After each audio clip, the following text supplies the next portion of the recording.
beelweynta direeda ku dhaqan dalkani Kenya ayaa maanta shir ay ku qabteen magaalada Nairobi ayaa waxay uga hadleen dagaalkii ka dhacay gobolka Shabeellada Hoose gaar ahaan deegaanka Lambar Konton.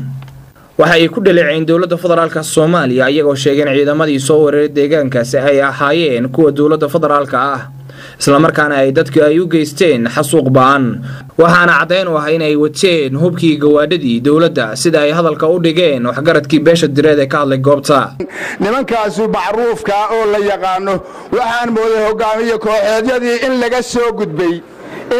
gudbay in dhacdo waa macruuf gobol waa macruuf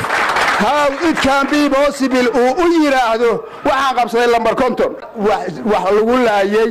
oo hogaamiyaashaas qabqablayaashu wax ku laayeen waa ciidamadii dawladda waa dharkii dawladda waa tiknikadoodii 40 tiknikada baalki laysa shacabkaas guryahoodii baabiyay gabdhihii qabsaday raggii laayay culimadii laayay dawladdu ma ogana anagu ninka ilaahi waxaan u malaynayaa dawaani si kale wax u faansan laakiin sida dawladda og baan leeyahay wixii ka dhacay dawladda korkeeda alla ka shubay ma oran karo dawladdu iyadoo maskaxdeeda iyo maankeeda qabta ayay si ay og tahay oo ay qorshaysay oo dalaangaraysay intii u maleegtay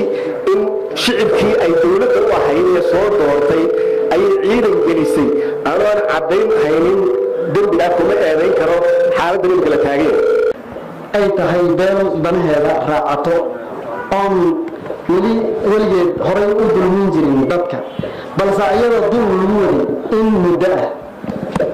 u dulqaadan mayno wixii hadda ka dambeeya wax la yiraahdo dulmi hadda waqtiga xaadirka aan fadhino ciidamo laga diray gobolka Hiiraan oo saaxiibkay Faarax Laqayo uu diray